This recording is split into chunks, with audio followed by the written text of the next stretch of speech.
भी उसकी साधना सिद्धि में परिवर्तित नहीं हो सकी थी। एक दिन उसने अपने मन की व्यथा गुरु के समक्ष प्रकट करते हुए कहा कि गुरुदेव, आपने कहा था कि मैं तुम्हें परमात्मा का साक्षात्कार कराऊंगा, मैं तुम्हारे चेतन स्तर को ऊपर उठाऊंगा, लेकिन इतना अंतराल बीत गया, आज तक मैं जहाँ के तहाँ हूँ। आपके चरण सन्निधि में आने के बाद भी क्या मुझे आपकी कृपा के प्रसाद से वंचित रहना पड़ेगा? शिष्य की व्यथा सुन गुरु मुस्कुराए और गुरु ने कहा कि चल, आज मैं तुझे आत्म साक्षात्कार का रहस्य बताता हूँ। चलो पास की पहाड़ी पर चलते हैं, उसके टॉप पर बैठकर हम उस आत्म साक्षात्कार की विधि को समझेंगे। गुरु ने कुछ पत्थर शिष्य को पकड़ाए और कहा, बेटे ये पत्थर लेके चलना। गुरु वृद्ध थे, शिष्य जवान। फिर भी गुरु तेजी से आगे बढ़ गए, पर शिष्य के शरीर पर भार होने के कारण उसे चलने में काफी कठिनाई होने लगी। शिष्य को ऐसा लगा कि इन पत्थरों के व्यामोह में अगर मैं फंसा रहा तो आज भी इस स्वर्णिम अवसर से चूक जाऊंगा। उसने एक बारगी पत्थरों को देखा और कहा, अरे ये तो साधारण से पत्थर है, चाहे जहां मिल जाएंगे, फिर गुरुदेव को कहीं भी इकट्ठा करके सौंप देंगे। और ये सोच करके उसने एक पत्थर उठाया, नीचे गिराया, भार कुछ हल्का हुआ, चढ़ने में आसानी हुई। एक एक करके अपने साथ रखे पांचों पत्थरों को उसने नीचे छोड़ा और ऊपर पहुंच गया। तब तक गुरु उसकी प्रतीक्षा कर रहे थे। गुरु ने पूछा, क्या बात है, इतना विलंब से क्यों आए? बोले, गुरुदेव, ऊपर चढ़ने में बहुत दिक्कत हो रही थी, पत्थरों का वजन था। गुरु ने कहा, वो पत्थर कहाँ है? बोले, वो पत्थर के चक्कर में रहता तो ऊपर ही नहीं आ पाता। वो पत्थर मुझे ऊपर चढ़ने नहीं दे रहे थे, मैंने उसे फेंक दिया और मैं जब हल्का हुआ तो ऊपर आ गया। गुरु मुस्कुराए और उसे संबोधते हुए उन्होंने यही कहा कि बेटे, मैं तुझे इतना ही कहना चाहता हूँ, चेतना का उत्कर्ष करना चाहते हो तो पत्थरों को उतार फेंकना होगा। और ये पत्थर केवल बाहर के पत्थर नहीं, भीतर के पत्थर भी हैं। जब तक तू इन पत्थरों को उतार कर नहीं फेंकता, तब तक अपनी चेतना का उत्कर्ष नहीं कर सकता। हर प्राणी के भीतर काम के, क्रोध के, मोह के, लोभ के, राग के, देश के पत्थर भरे पड़े। ये पत्थर हमारी चेतना के उत्कर्ष को रोकते। आज आकिंचन्य धर्म की बात है, जो हमें खाली होने की प्रेरणा देता है, हल्के होने की प्रेरणा देता है। अपने आप को एकदम हल्का कर दो, अपने आप को एकदम खाली कर दो। इस हल्केपन की प्रतीति का नाम है आकिंचन्य। मम एदम अभिसंधिर निर्वृत्तिराकिंचन्यम। यह मेरा है, इस प्रकार के अभिप्राय के त्याग का नाम, इस अभिप्राय के समाप्ति का नाम आकिंचन्य है। कल त्याग की बात आई। त्याग में कहते हैं कि मैं सब छोड़ता हूं। आकिंचन उससे एक कदम आगे की बात करता है। वो कहता है, तेरा है कहां जो तू छोड़ेगा? मैंने छोड़ा, ये भी तेरा एक वहम है। सच्चाई तो यह है कि तूने कुछ पकड़ा ही नहीं। जब पकड़ा नहीं तो छोड़ने की बात क्या है? प्रत्येक द्रव्य के अपने अपने स्वरूप हैं। प्रत्येक आत्मा के अपने अपने असंख्यात प्रदेश हैं, उसके अनंत गुण हैं। उनमें न तो एक कम हो सकता है, न अधिक। न हम किसी का कुछ ले सकते हैं, न दे सकते हैं। लेना और छोड़ना ये दोनों हमारे मन के एक विकल्प हैं जो मोह के कारण हम सब करते हैं, अपने अंदर में पलने वाले ममत्व के कारण करते हैं। और जब तक ऐसी ममत्व की बुद्धि बनी रहती है, मोह मनुष्य के मन पर हावी होता है, वो पर वस्तुओं के प्रति अपनत्व का भाव जगा कर रखता है। और जब तक अपनत्व का भाव जगता है तब तक उसके अंदर द्वंद्व बना रहता है, आकुलता बनी रहती है। इस द्वंद्व से मुक्त होकर निर्द्वंद्व केवल वे ही हो पाते हैं जो निस्संग होते हैं। इस आकुलता से मुक्ति केवल उन्हें ही मिल पाती है जो सबसे ऊपर उठ चुके होते हैं। त्याग की बात है, परिग्रह की निर्वृत्ति। और आज आकिंचन ने कहता है उस त्याग से भी ऊपर उठने की बात। त्यागने के उपरांत भी कई बार मन में ये बात आ जाती है कि मैंने कुछ त्यागा, मैंने छोड़ा। अध्यात्म कहता है जब तक तेरे भीतर ये मैं और मेरापन है तब तक तू सुखी नहीं हो सकता। इस भ्रम को छोड़। बहुत हाइट की बात है, बहुत हाइट की बात है।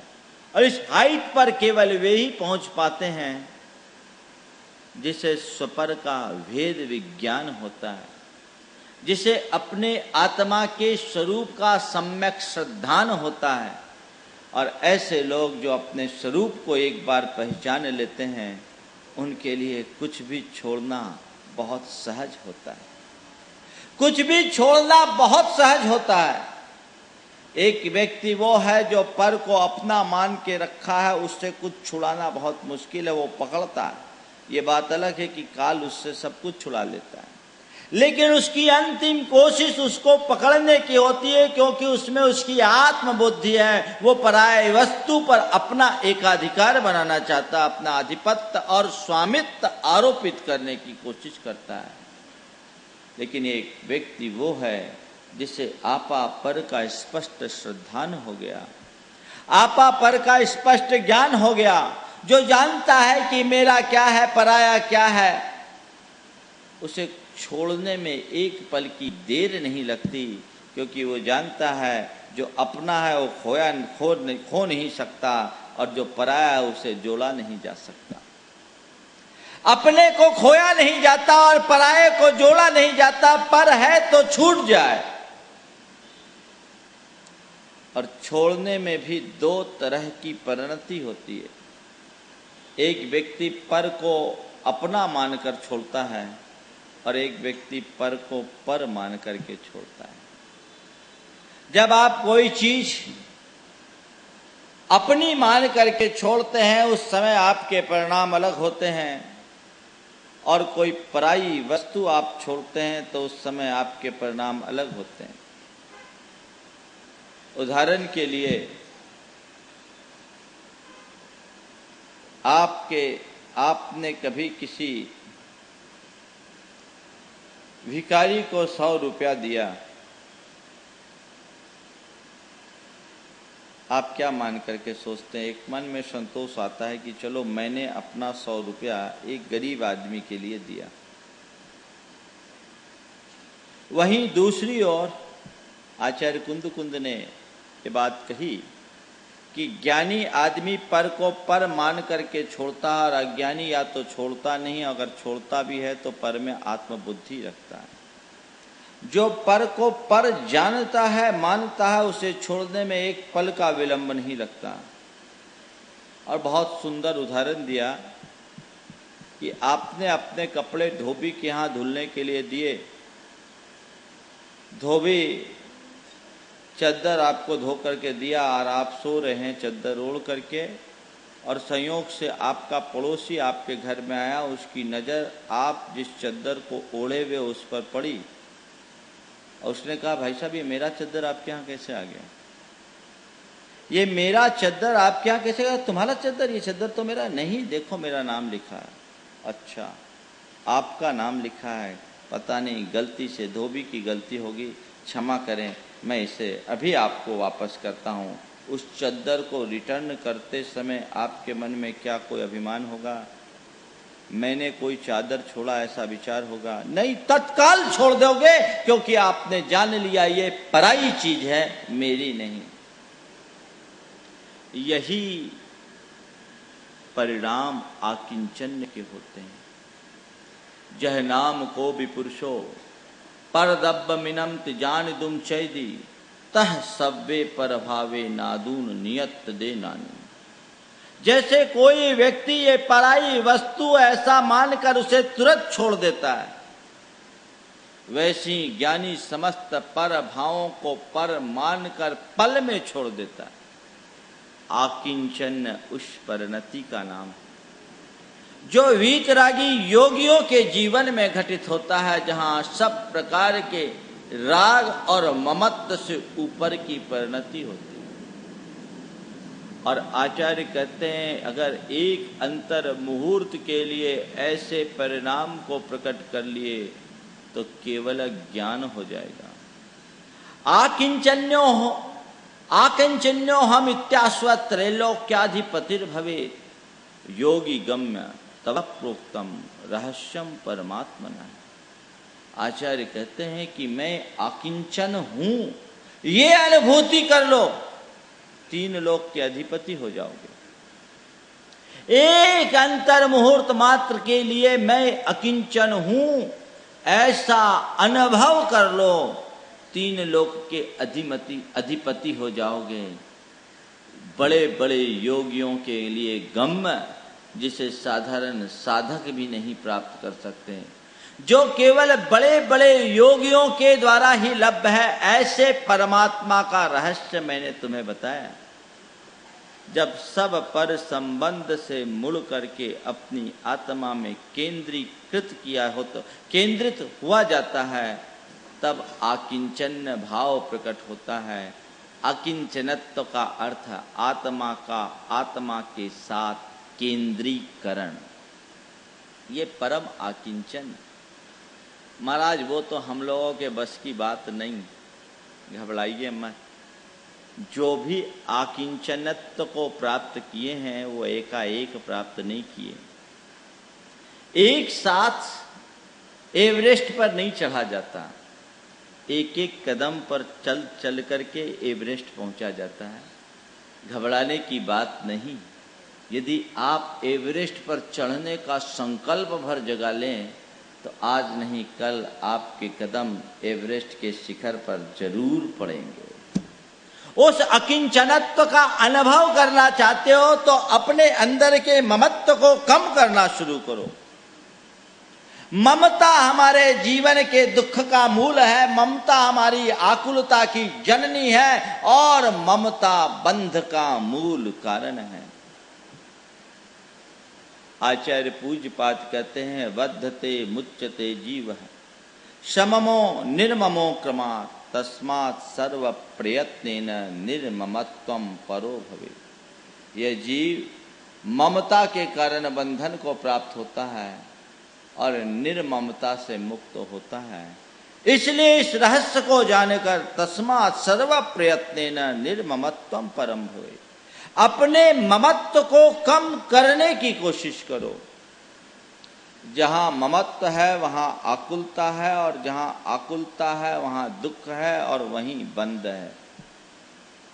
जितना ममत्व उतनी आकुलता। और ममत्व जुड़ता कैसे है? आप अपने साथ जितना जोड़ोगे उतना ममत्व बढ़ेगा, इसलिए पहले त्याग करा दिया। छोड़ दोगे तो ममत्व बचे छूट सकता है, लेकिन हाँ कई बार छोड़ देने के बाद भी ममत्व जारी रह सकता है, ममत्व हावी हो सकता है। इसलिए अकिंचन कह रहे नहीं, इसको भी छोड़ो, छोड़ने के विकल्प को भी छोड़ो, क्योंकि न तुमने कुछ ग्रहण किया न तुम कुछ छोड़ सकते हो। बाहर से सब कुछ त्यागने के बाद भी भीतर से बहुत कुछ हो सकता है। ये तय है कि जब तक बाहर से छोड़ा नहीं तब तक तो भीतर है ही, लेकिन बाहर से छोड़ने के उपरांत भी कई बार भीतर बहुत कुछ रह सकता है। इसलिए कहते तुम बाहर का छोड़े अब भीतर का भी छोड़ो, क्योंकि त्याग ममत्व का करना है और परिग्रह तो मूलतः ममत्व है। यहाँ आप लोग अभी बैठे हैं, सब धोती दुपट्टा में है, जेब भी नहीं है, एक छदाम आपके पास नहीं है। पर कोई करोड़पति, कोई अरबपति है कि नहीं, कोई लखपति यहाँ है कि नहीं? एक पैसा गांठ में नहीं है, लेकिन हो क्या, जिसका जो स्टेटस है उसके अनुरूप वो अपने आप को समझ रहा है। ये ममत्व है। बाहर से कुछ ना होने के बाद भी भीतर से सब कुछ हो सकता है। इसलिए कहते हैं बाहर का छोड़ने के साथ साथ भीतर का छोड़ो और अपने मन को ममत्व से मुक्त रखो। जितनी ममता होगी उतनी आकुलता होगी। जिसके मन में ममता उसके अंदर आकुलता, और ममता उन्हीं के साथ होती है जिनको हम जोड़ करके रखते हैं। ममत्व आकुलता की जननी है, ममत्व से दुख होता। एक दो उदाहरण से मैं अपनी बात को आगे बढ़ा रहा हूं। एक सेठ की इकलौती संतान, बुढ़ापे में उत्पन्न हुई संतान 4 साल की अवस्था में खो गया। इकलौता बेटा 4 साल की अवस्था में खो गया। सेठ ने ढेर सारे प्रयास किए पर बेटा नहीं मिला। समय के साथ सेठ बेटे को भी भूल गया। काफी दिन बीत गए, 10-12 साल बीतने के बाद सेठ को नौकर की जरूरत थी और एक 16 साल का युवक सेठ के यहाँ नौकरी की तलाश में आया। उसे नौकरी की जरूरत थी। सेठ ने उसे अपने यहाँ नौकर के रूप में रख दिया। नौकर के रूप में रखा क्या, उसे जानवर से भी ज्यादा सताया जाने लगा, जानवर से भी ज्यादा उससे काम लिया जाने लगा। वो लड़का करता क्या, परिस्थिति का मारा था, उसका कोई नहीं था, चुपचाप सब बातों को सहन करता था। एक रोज उसे तीव्र ज्वर था, तीव्र ज्वर, और बुखार के कारण वह समय पर उठ नहीं सका। सेठानी ने देखा कि नौकर अभी तक उठा नहीं, झाड़ू बहारी कौन करेगा, जोर से चिल्लाना शुरू कर दिया, उठ, ये क्या तू रहीसी झाड़ रहा है, ये कोई समय है, 6 बज गए अभी तक उठा नहीं। उस नौकर की तरफ से कोई प्रतिक्रिया नहीं, क्योंकि ज्वर के वेग के कारण वो अचेत बेसुध सा पड़ा था। सेठानी का पारा और गर्म हो गया। उसने आग बरसाते हुए कहा, उठता नहीं है क्या, ये कैसी बदतमीजी, एक तो मैं बोल रही हूं और चुपचाप सो रहा है। अब की बार भी कोई प्रतिक्रिया नहीं हुई तो सेठानी को गुस्सा और बढ़ गया। उसने तेजी से उसके चादर को खींचा, वो तो बेसुध पड़ा है। सेठानी इसकी कुछ बात को समझने को राजी नहीं, और जब चादर खींचा नहीं उठा तो धीरे से उसके हाथ की ओर वो लपकी और हाथ को खींचा। हाथ खींचने के बाद उसका शरीर उसे उत्तप्त लगा, अरे इसे तो तेज ज्वर है। एक बार की सोची कि क्या है इसे इतना बुखार, ये तो बेहोश सा हो गया। और उसी वक्त जब हाथ खींची तो उस हाथ पर उसके नाम का गुदना गुदा हुआ दिखाई पड़ा। नाम का गुदना दिखाई पड़ा, अरे ये तो मेरे बेटे का नाम है, ये यहां कैसे। एक बार की उसके चेहरे को देखा तो उसे अपने बेटे की छवि नजर आने लगी। फिर क्या था, फूट फूट कर रोने लगी, हाय मेरा बेटा, मैंने उसे कितना सताया, कितना कष्ट दिया, ये तो मेरा बेटा ही प्रतीत होता है। तुरंत अपने पति को बुलाया। पति ने उसे देखा, हाँ लगता तो अपना बेटा ही है, डॉक्टर को बुलाओ। फौरन डॉक्टर आ गए, एक नहीं 3 डॉक्टर आ गए। उसकी जांच पड़ताल की गई, इंजेक्शन लगाया गया, बुखार थोड़ा नॉर्मल हुआ। बाद में उस बच्चे से पूछा गया कि तुम्हारे माँ बाप कौन, तो उस बच्चे ने कहा मुझे तो नहीं पता, मुझे इतना ही पता है कि 3-4 साल की उम्र में मैं खो गया था, तब से इधर उधर मैं कई जगह छानता रहा हूँ और अभी आपके यहाँ कुछ दिनों से काम कर रहा हूँ। जब 12, 10, 3-4 साल की उम्र में मैं खोया था, ये बात सुनी तो इनकी बात एकदम सत्य हो गई और देखते ही उनका नजरिया बदल गया। कल तक वो नौकर था जो जानवर से भी बुरा था, अब अपने कलेजे का टुकड़ा बन गया, जी का लाल बन गया, अब रोना शुरू हो गया। मैं पूछता हूँ, वो युवक पहले भी नौकर था, आज भी वही है। नौकर था, पहले उसके प्रति दृष्टिकोण कुछ और था, अब दृष्टिकोण कुछ और था। मामला क्या है? पहले उस नौकर के प्रति अपनत्व का भाव नहीं था, इसलिए उससे कोई लगाव नहीं। और जैसे ही उस नौकर में अपने पुत्र पने का भाव जगा, उसके प्रति लगाव बढ़ गया। जिस वस्तु और व्यक्ति के प्रति तुम्हारे मन में ममत्व होगा, तुम्हारी आकुलता बरकरार रहेगी। ममत्व क्षीण होगा तो आकुलता कम होगी। इस ममत्व को जीतने का आधार है तत्व ज्ञान, है भेद विज्ञान। जिसे अपने जीवन की सच्चाई का बोध हो जाता है, जिसे वस्तु के स्वरूप का ज्ञान हो जाता है, जो आपा पर की पहचान कर लेता है, वो पर के साथ संपर्क जरूर रखता है, लेकिन उसको पता रहता है ये मेरा नहीं है। कर्म के योग से उपलब्ध संयोग है, मेरा क्या है। जब तक कर्म चाहे तब तक मेरे पास है, और कर्म अगर न चाहे तो पल में इधर से उधर होते देर नहीं लगती। ये जड़ वैभव है, मुझे इसमें नहीं लगना, मुझे अपने आत्मा के गुण वैभव को देखना है। ये जो वैभव है मृणमय है, और मेरे भीतर जो है वो चिन्मय है। अभी तक केवल मृणमय का सत्कार करना सीखा है, अब चिन्मय को पहचानने की कोशिश करो। आकिंचन धर्म कहता है कि तुमने अभी केवल जल धन को महत्व दिया, जीवन धन को पहचानो। तुम्हारे पास जो कुछ भी है उसका मूल्य तभी तक है जब तक कि जीवन है। जीवन धन को पहचानो। इस ममत्व से अपने आप को बचाने का नाम आकिंचन्य है। ममत्व किससे होता है? मनुष्य का ममत्व 3 से होता है, शरीर से, संपत्ति से और संबंधी से। 3 से ममत्व, और चौथा कोई ममत्व नहीं। शरीर है, संपत्ति है, संबंधी है। सबसे नजदीक का संबंध शरीर से होता है। मनुष्य का अपने शरीर के प्रति सबसे ज्यादा लगाव होता है। संत कहते हैं शरीर तुम्हारा है, शरीर का उपयोग करो, लेकिन शरीर के ममत्व में सब कुछ भूलो मत। एक दिन इसकी अंतिम परिणति तो चिता के राख में परिवर्तित हो जाने वाली। इस शरीर को पहचानो। जिस शरीर के पीछे तुम इतना पागल होते हो, उसके विषय में सोचो कि ये शरीर आखिर कब तक तुम्हारे साथ रहेगा। तुम्हारा अभी जो रूप है उससे 25-50 वर्ष पीछे मुड़कर देखो, तुम्हें दिखाई पड़ेगा मिट्टी में खेलता हुआ एक नंग धड़ंग शिशु। और पीछे जाओ तो तुम्हें दिखाई पड़ेगा माँ के पेट में उल्टा लटका हुआ विकासोन्मुख एक भ्रूण। और अभी जहाँ हो वहाँ से 25-50 वर्ष आगे देखो तो तुम्हें नजर आएगा लाठियों के सहारे हाथता कांपता चलता हुआ एक वृद्ध है।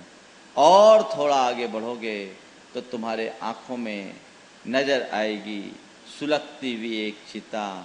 और इसके अतिरिक्त और क्या है? माँ के पेट से चिता तक यही तो शरीर की कहानी है। कब इसका अंत हो जाए?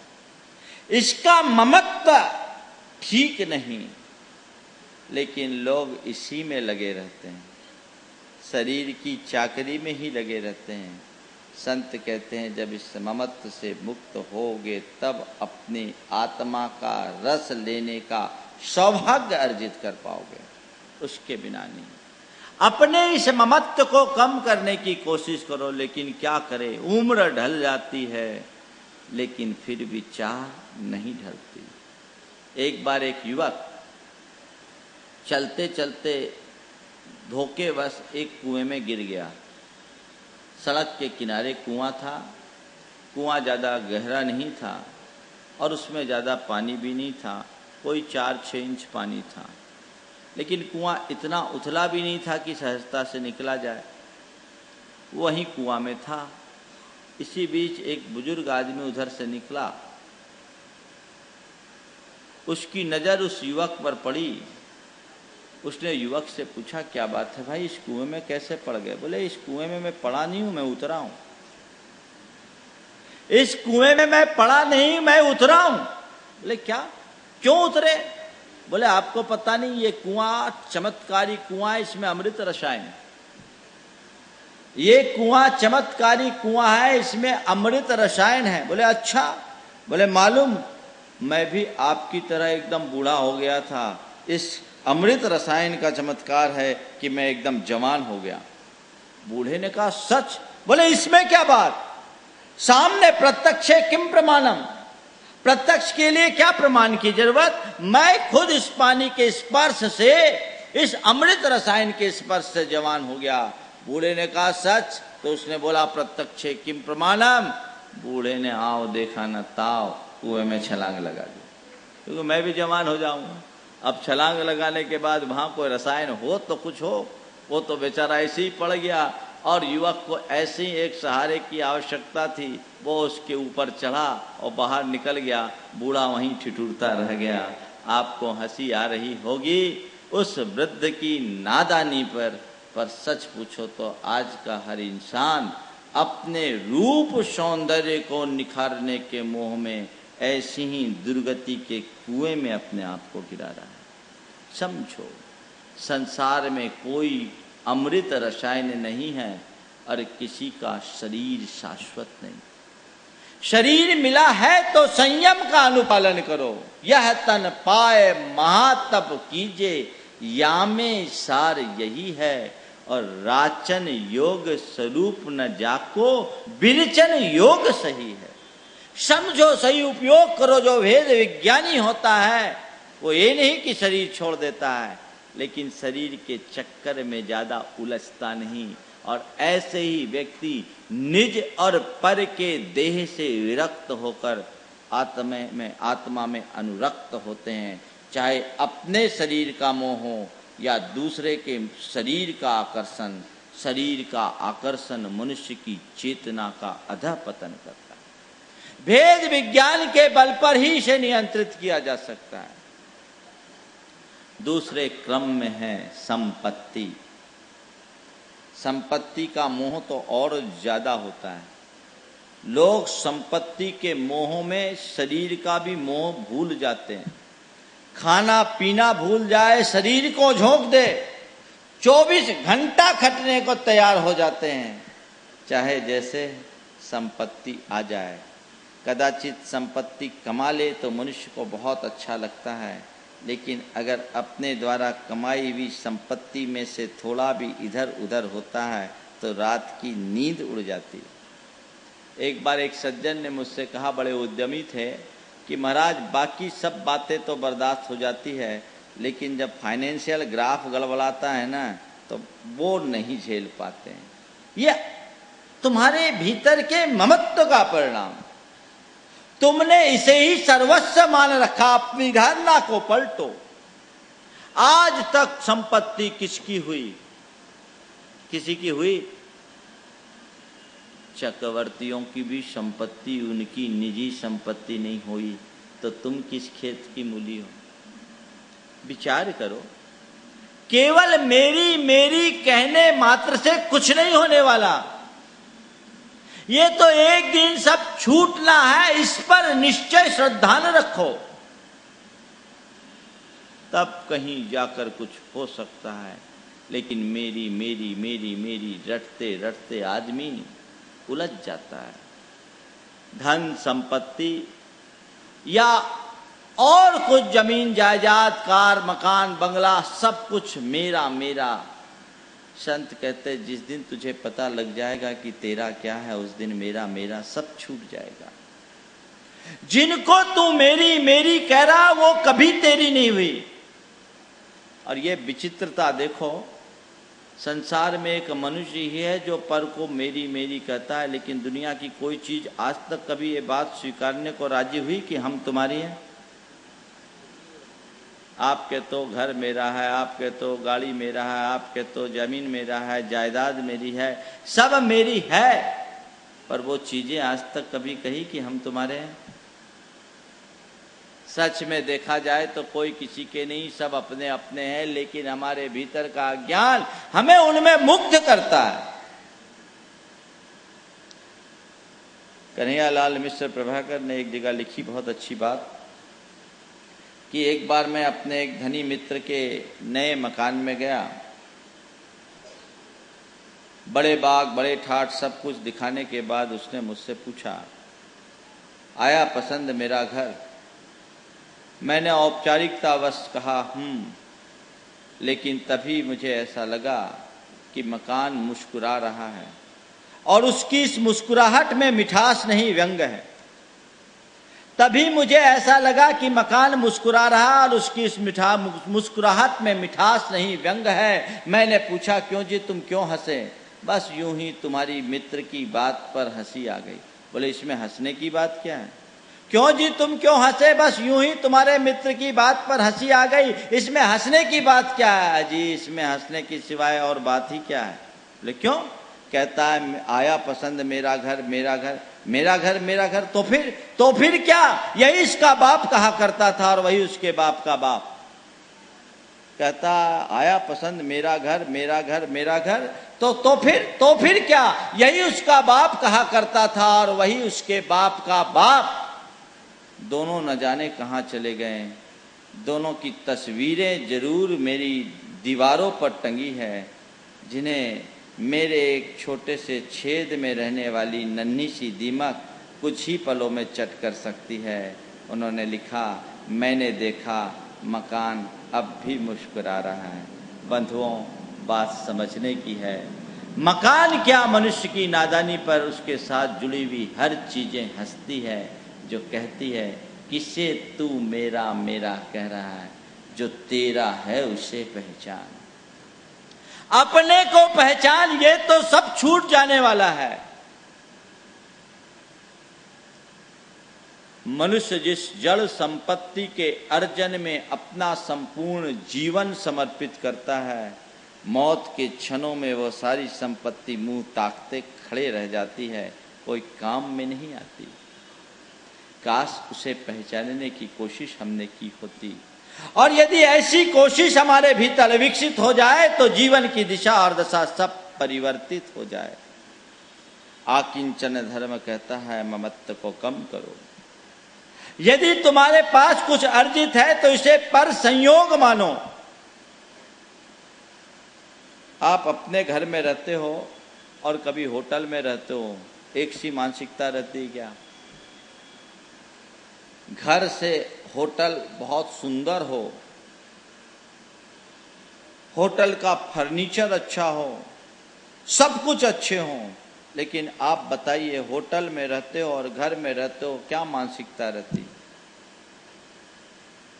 होटल कितना भी अच्छा हो, आप यही मानते हो ये होटल है, और उस होटल को छोड़ने में आपको कोई तकलीफ नहीं होती, क्योंकि आप गए इसी मानसिकता से कि एक दिन छोड़ना है। लेकिन घर तो घर किया हुआ होता है। घर में अगर एक कुछ कील भी इधर से उधर होती है तो भीतर हलचल मच जाती है। संत कहते हैं, जिस दिन जीवन की सच्चाई को समझ लोगे, तुम्हें तुम्हारा घर भी एक होटल या किराए के घर की तरह लगने लगेगा। सच में अगर इसको समझ लो तो तुम्हारा जीवन धन्य हो जाए। गीतकार कहते हैं, जिंदगी एक किराए का घर है, इसे एक दिन बदलना पड़ेगा।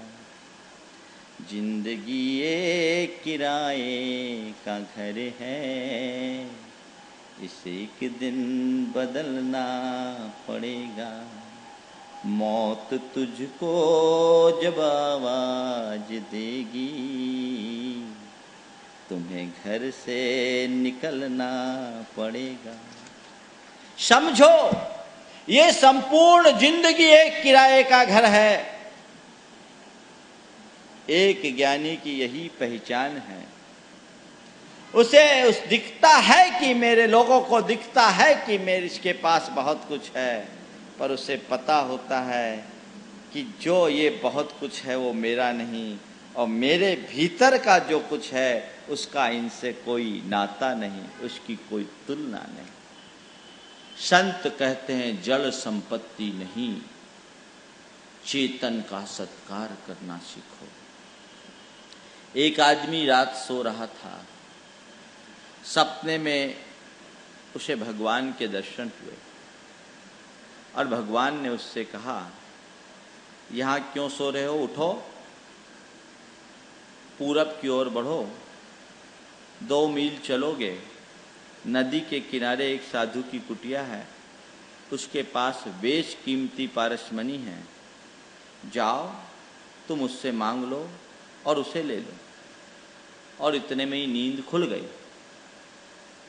बहुत प्रसन्नता हुई, एक तो भगवान के दर्शन और दूसरी बात जन्म भर के दारिद्र्य की मुक्ति का उपाय। उठा और दिन उगने से पहले ही अपने घर से पूरब की ओर बढ़ गया। 2 मील चलने पर उसे नदी के किनारे साधु की कुटिया दिखाई पड़ी। वो साधु के चरणों में गया, विनय पूर्वक प्रणाम किया और रात सपने की कहानी सुनाते हुए उससे कहा कि गुरुदेव, वो पारसमणि मुझे दीजिए। उसकी बात सुनकर वो साधु मुस्कुराया। उसने कहा, पारसमणि तुम्हें चाहिए तो ले लो, लेकिन वो मैं यहाँ नहीं रखा हूँ। तो गुरुदेव कहाँ है? बोले देखो, यहाँ से 1 मील आगे वो बरगद का विशाल वृक्ष दिख रहा है, वहां मैं रख छोड़ा हूं, तुम जाओ और वहां से उठा लो। वो बरगद के पेड़ की ओर बढ़ा। बरगद के पेड़ की ओर बढ़ा, वहां जैसे ही वो नजदीक पहुंचा, पेड़ के नीचे दूर से ही उसे चमकता हुआ वह पारसमणि दिखाई पड़ा। वो नजदीक पहुंचा, उमंगों से भरकर उसने उस मणि को अपने हाथ में उठाया कि तभी उसके मन में एक नया विचार कौंधा। उमंगों से भरकर उसने उस पारसमणि को अपने हाथ में उठाया कि तभी उसके मन में एक नया विचार कौंधा। हो न हो ये साधु बड़ा महान है, हो न हो ये साधु बड़ा महान है, उसके पास इस पारसमणि से भी कीमती मणियां हैं, तभी तो ऐसी मूल्यवान मणि को खुले आसमान के नीचे रख छोड़ा है। जब मुझे लेना ही है और मांगना ही है, तो क्यों न मैं उस मणि को मांगूं जिसे इसने बहुत सहेज के रख छोड़ा है। इसे लेने से क्या फायदा। ये विचार आया और अगले ही पल मणि उसके हाथ से उछट कर नीचे गिर गई। वो खाली हाथ साधु की कुटिया में फिर से लौटा और उसे प्रणाम करके बैठा ही था कि साधु ने उससे पूछा, क्यों मणि ले आए? उसने कहा, गुरुदेव, मुझे वो मणि नहीं चाहिए जो आप खुले आसमान के नीचे रखते हो। मुझे वो मणि नहीं चाहिए जो आप खुले आसमान के नीचे रखते हो, मुझे तो वो मणि चाहिए जिसे आप छिपा कर रखते हो। कृपया कर मुझे वो मणि आप दें, उस मणि का पता बताएं। तब उस साधु ने उसे संबोधते हुए कहा कि वत्स, अगर वैसी कोई मणि चाहिए तो वो मणि तुम्हारे भीतर है, बाहर नहीं। जिस पल तुम अपने भीतर के गुण रूप मणि को पहचान लोगे, बाहर की सारी मणियां मूल्यहीन हो जाएगी। बंधुओं, ये जीवन की एक बहुत बड़ी सच्चाई है। बाहर का वैभव जोड़ा जाता है और वो नष्ट भी होता है, उसे चुराया भी जा सकता है, छिपाया भी जा सकता है, लेकिन भीतर का वैभव न जोड़ा जा सकता है न कभी नष्ट होता है। वो शाश्वत वैभव है।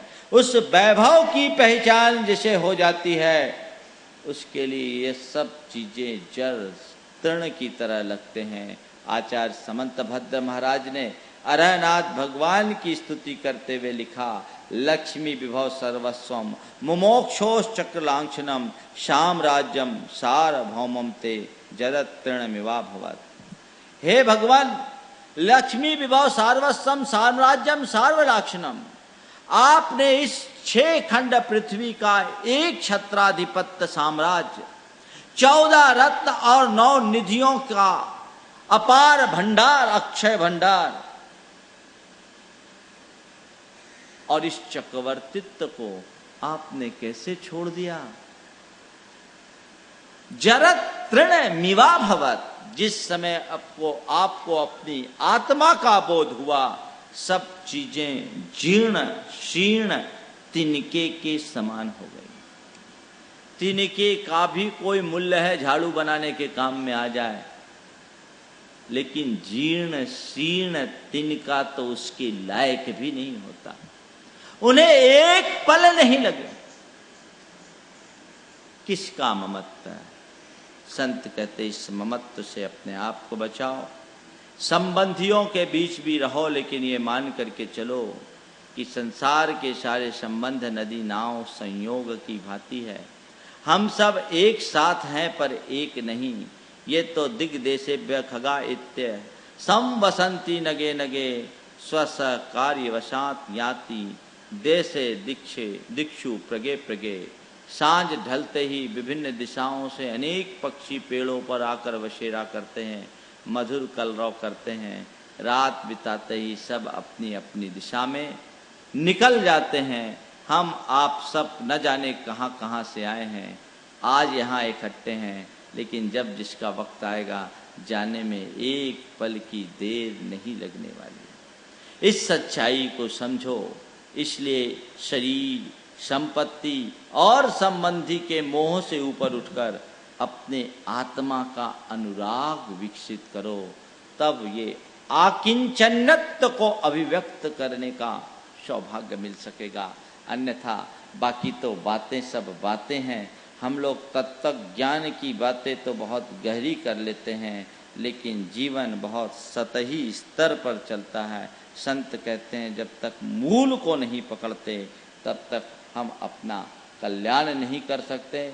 ये ममत्व हमारे दुखों का मूल है। इसलिए इससे अपने आप को उपरत करने की कोशिश करो और अपने जीवन को उसी अनुरूप लगाने का प्रयास करो। संसार में मैं कौन हूँ और मेरा क्या है, इसे भर जान लो। मैं कौन हूँ और मेरा क्या है, इसे जान लो।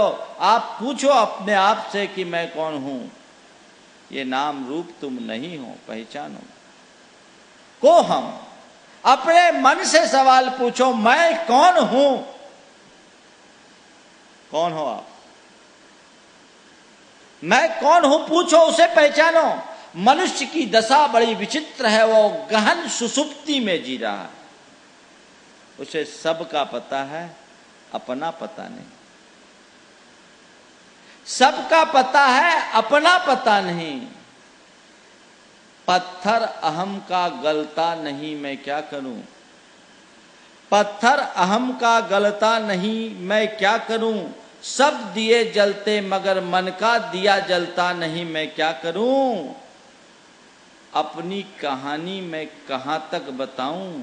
सबका पता मिलता मगर खुद का पता मिलता नहीं, मैं क्या करूं? सब पता मिलता मगर खुद का पता मिलता नहीं, मैं क्या करूं?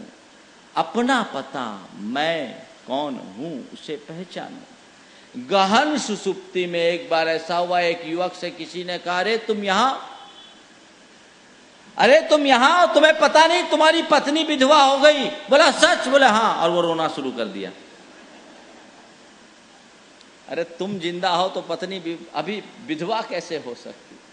लेकिन व्यक्ति की यही गहन सुसुप्ति है जो मोह और ममता के कारण शुद्ध नहीं लेने देती। इससे अपने आप को बचाने की कोशिश करें। हम 10 लक्षण धर्म के आज आकिंचन और ब्रह्मचर्य धर्म 10 सार है बोलते हैं, सबका निचोड़। और इसे यदि हमने आत्मसात कर लिया, हमारा जीवन धन्य हो गया, निहाल हो गया। उसे अपने भीतर उद्घाटित करने की कोशिश करें। मैं कौन हूं? मैं शुद्ध ज्ञान दर्शन स्वरूपी चेतन आत्मा हूं, इसका श्रद्धांजलि करो।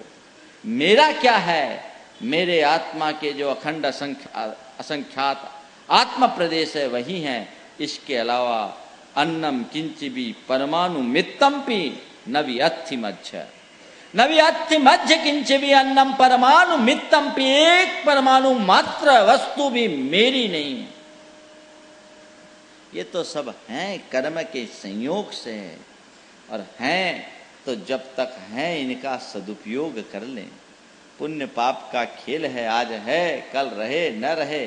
सदुपयोग करने की भावना मन में बहुत कठिनाई से जगती है। मनुष्य और बातें तो फिर भी स्वीकार ले, लेकिन धन संपत्ति का मोह कम करना उसे बहुत कठिन लगता है, क्योंकि पसीना बहा करके कमाता है। आप लोग कह भी सकते हैं महाराज आपको थोड़ी पता, आपने कमाया हो तब आपको मालूम हो कि कैसे कमाया जाता है। हम लोग जानते हैं बंधुओं, मुझे नहीं पता कि आप क्या कमा रहे हो, पर मुझे ये मालूम है कि मैं क्या कमा रहा हूँ। आप जो कमा रहे हो आपके बाहर है, और मैं जो कमा रहा हूँ वो मेरे भीतर है। भीतर की कमाई शाश्वत होती है, बाहर की कमाई नश्वर होती है। भीतर का अर्जित करना सीखो, अपने ममत्व को कम करने का प्रयास करना चाहिए। और जब हमारे पास जो है जितना है उसे पर मानो, भिन्न जानो, और जरूरत पड़े प्रसंग आए तो उसका सदुपयोग करने में कोई चूक मत करो। ऐसे तत्वज्ञानी लोगों की हमारी समाज में हमारी कोई कमी नहीं। जैन संस्कृति का आदर्श इससे भरा पड़ा है। जो लोगों ने पैसा जोड़ा जरूर, लेकिन उसे परिग्रह नहीं माना, संग्रह माना, और जरूरत पड़ने पर दोनों हाथ से लुटाया। हमारे आचार्य कहते हैं कि धन संपत्ति को यदि कमाया है, अनुकूल संयोग मिलने से तुमने पैसा कमाया है, तो उस पैसे का सदुपयोग करो। 4 प्रकार की लक्ष्मी होती है। थोड़ा समय होगा लेकिन इस बात को आज के प्रसंग में समझ लेना जरूरी।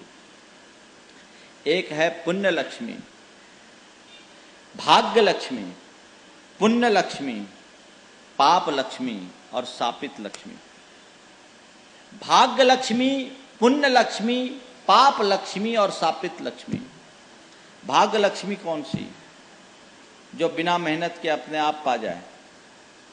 कोई बच्चा किसी करोड़पति पिता की संतान हो जाए, भाग्य लक्ष्मी प्राप्त हो गई, जन्म से करोड़पति हो गया। उसके लिए उसे कुछ करना नहीं पड़ा। तुम्हें ये सुंदर शरीर मिला, अच्छा रूप मिला, स्वस्थ तन मिला, अच्छा परिवार मिला, ये सारी जो अनुकूलताएं हैं ये सब भाग्य लक्ष्मी, भाग्य से तुम्हें प्राप्त हुई। पुराने समय में तुमने कुछ पुण्य किया, उसके परिणाम स्वरूप ये मिले, ये भाग्य लक्ष्मी। दूसरी है पुण्य लक्ष्मी, जो पुण्य के उदय में मनुष्य अपने पुरुषार्थ से अर्जित करता है, वो पुण्य लक्ष्मी। तुमने कमाया, ये तुम्हारे पुरुषार्थ का परिणाम नहीं, तुम्हारे पुण्य का प्रताप है।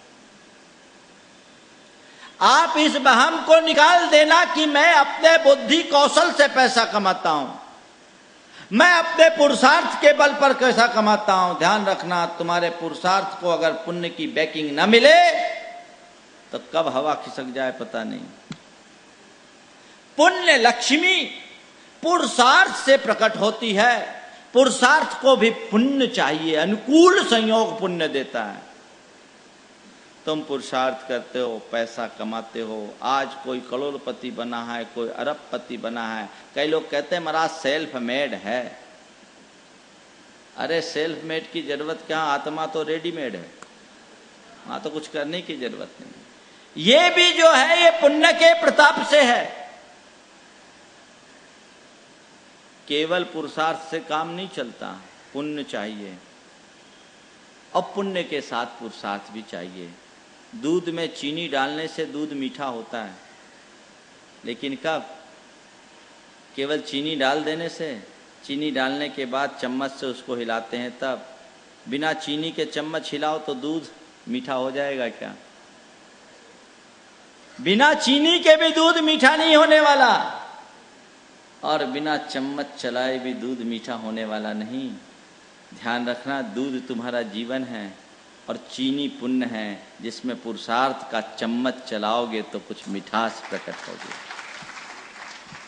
पुण्य की बैकिंग होनी चाहिए। बताओ, बाजार में लोग बोलते हैं मंदी है, कभी बोलते हैं तेजी।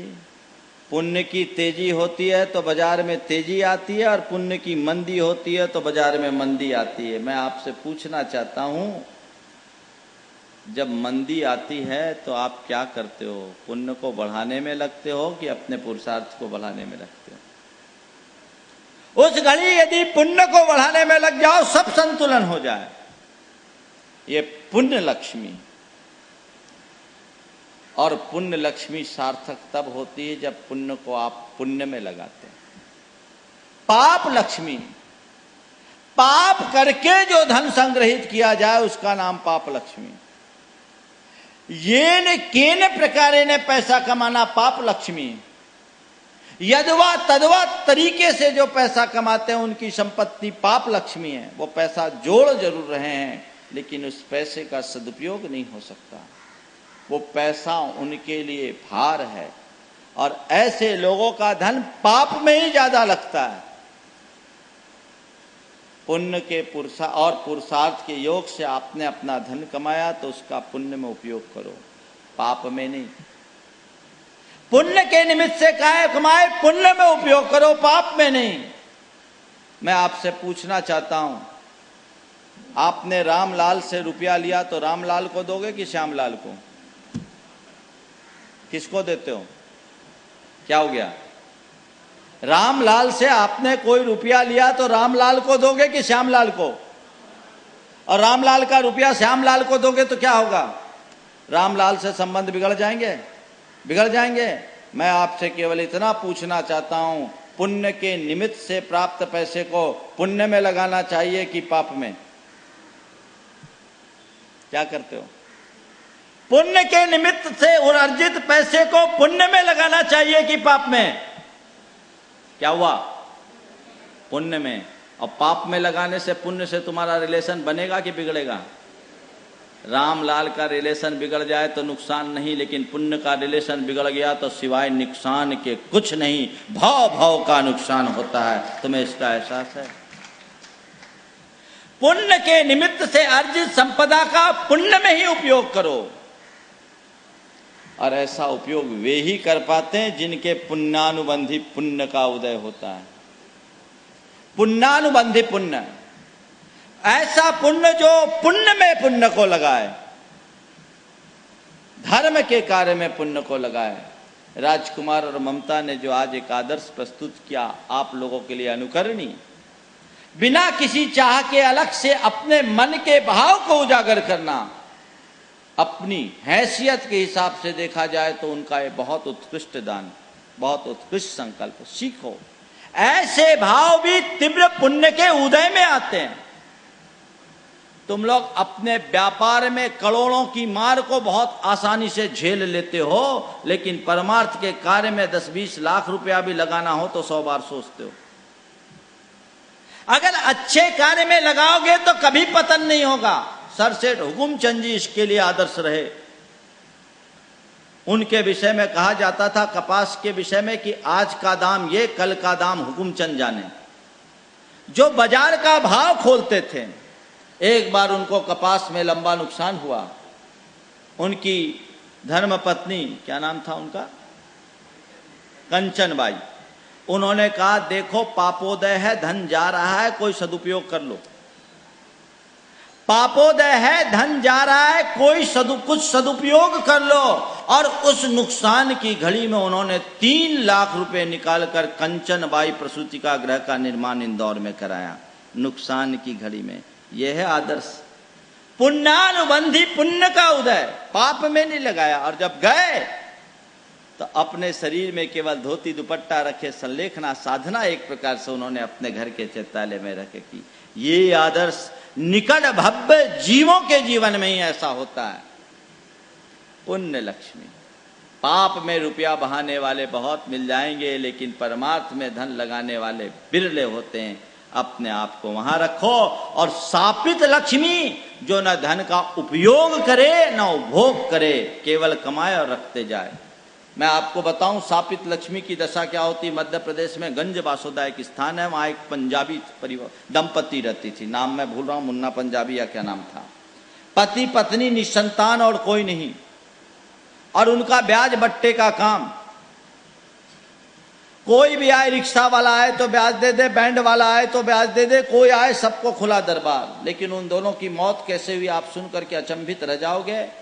दोनों घर के अंदर 3 दिन से दरवाजा नहीं खुला, लोगों को बड़ी चिंता हुई, बदबू आने लगी। दरवाजा प्रशासन ने जब तोड़ा तो देखते हैं दोनों दंपति अपनी सारी संपत्ति को अपने इर्द गिर्द रखे हैं और छाती पर हाथ रखे। दोनों की 3 दिन पहले मृत्यु हो गई। दोनों दंपति अपने इर्द गिर्द सारी संपत्ति रखें, शायद जोड़ने का भाव होगा कि हमारे पास कितनी संपत्ति है, और छाती पे हाथ रखे दोनों के प्राण पखेरु उड़ गए। निश्चित बहुवारम परिग्रहत्वम नारकश्चायुषा का यह उदाहरण है। और उनके यहां से सैकड़ों रिक्शे निकले, ट्रैक्टरों में प्रशासन ने कई सारे सामान, बहुत सारा सामान था, कोई संतान नहीं। ये शापित लक्ष्मी, सब राजकीय संपत्ति बन गए। आज भी गंजवासुदा के लोग बोलते हैं, ज्यादा पुरानी बात नहीं, 20 वर्ष पुरानी बात बताते हैं। ये शापित लक्ष्मी, तुम देखो तुम्हारी लक्ष्मी कौन सी है। भाग्य लक्ष्मी तो है ही, किसी के पास पुण्य लक्ष्मी है, पाप लक्ष्मी तो नहीं बन रही। और शापित लक्ष्मी के रास्ते पे तो नहीं जा रहे हो। इतना ध्यान में रखोगे, निश्चित सबका जीवन धन्य होगा। आकिंचन धर्म ममत्व को बचाने का धर्म है, ममत्व से मुक्ति का धर्म है। सबके अंदर की ममता शांत हो और अपने जीवन का कल्याण कर सके। आज के संदर्भ में एक गीत मैं नहीं सुनाऊं तो मेरा प्रवचन अधूरा होगा। प्रायः मैं आज के दिन सुनाता हूं। बहुत अच्छी कविता, बहुत अच्छा गीत, एक बुंदेलखंडी गीत है जो आज के इस संदर्भ में आप लोगों को बहुत रोचक लगेगी। गोविंद पालीवाल करके बहुत अच्छे कवि हुए, उन्होंने इसे रचा है, मुझे बहुत प्रिय लगता है, इसलिए इस गीत को मैं आज आप सबको सुना रहा हूँ। बुंदेलखंडी गीत है लेकिन आपको समझ में आएगा। जा ममता दिन दिन होत सवाई, जा ममता दिन दिन होत सवाई, 100 से सहस, सहस से लाखन, लाखत बढ़े दहाई, 100 ते सहस, सहस ते लाखन, लाखत बढ़े दहाई। और दिन दिन दूनी होन चली फिर, दिन दिन दूनी होन चले फिर, तो शांति ने आई। जा ममता दिन दिन होत सवाई, जा ममता दिन दिन होत सवाई। जन बचपन गओ जवानी गड़ गई, तो समझने आई। जब बचपन गओ जवानी कड़ गई, तो समझने आई। और बूढ़ो भयो कान बैबेरे, बूढ़ो भयो कान बैबेरे, नैन की ज्योति गमाई। जा ममता दिन दिन होत समाई, जा ममता दिन दिन होत समाई। नाक झिरे झिरना की नाई, गले में जम गई काई। काई समझते हैं ना, कफ। नाक झिरे झिरना की नाई, बुढ़ापा का चित्रण किया है। नाक झिरे झिरना की नाई, गले में जम गई काई। और मुंह में से बत्ती सही भग गए, मुंह में से बत्ती सही भग गए, किले की बन गई खाई। ममता दिन दिन होत सवाई, जा ममता दिन दिन होत सवाई। भाई बंधु को न पूछत नहीं है, देखना दुर्दशा। भाई बंधु को न पूछत नहीं है, मन में गुर्राए लुगाई। भाई बंधु को न पूछत नहीं है, मन में गुर्राए लुगाई। और इनखे मारे जी उकता गो, भाई बंधु को न पूछत नहीं है, मन में गुर्राए लुगाई। और इनखे मारे जी उकता गो, इन्हें मौत ने आई। जा ममता दिन दिन होत सवाई, जा ममता दिन दिन होत सवाई। कंक्लूजन, झूठे जग की ममता में तो काल अनंत गंवाई। झूठे जग की ममता में तो काल अनंत गवाई। अजहू चेत जाओ तुम गोविंद, अजहू चेत जाओ तुम गोविंद, सदगुरु मिले सहाई। जब ममता दिन दिन होत सवाई, जब ममता दिन दिन होत सवाई। पर्युषण का आज उपांत दिन, हम अपने जीवन के लिए कुछ अच्छा सहेज सके तो निश्चित ये हमारे जीवन के लिए एक उपलब्धि बनेगी। कल तो आखिरी दिन है, फिर पता नहीं कब ऐसे योग मिलते हैं, लेकिन हमारी कोशिश होनी चाहिए कि हम ऐसे योग को अपने जीवन के लिए एक अच्छा प्रयोग बना सकें। योग तो मिलता है, प्रयोग नहीं होता, इसलिए हमारा जीवन गड़बड़ा जाता है। कल फिर इसी तरह की चर्चा होगी, लेकिन मैं चाहूँगा आप लोग अपने जीवन में कुछ ग्रहण करें। सबको संकल्प पत्र, मेरे संकल्प पुस्तक आ गई सबकी नहीं, संकल्प पत्र आप लोगों के पास हो उसे जरूर पढ़ें और इस पर्युषण के शिविर को अपने जीवन की टर्निंग पॉइंट बनाएं, ताकि वो आपके जीवन की एक उपलब्धि बने। इस समय आप सबका मन बहुत भींगा हुआ है और कहते हैं मिट्टी जब गीली हो उससे चाहे जैसा आकार दिया जा सकता है। अभी अवसर है, आप अपने भीतर कुछ अच्छा गढ़ें जो आपके जीवन के लिए कल्याणकारी हो सके। इसी शुभ भाव के साथ समय काफ़ी हो गया है, मैं यहीं पर विराम ले रहा हूँ। बोलिए परम पूज्य आचार्य गुरुवर श्री विद्यासागर जी महाराज।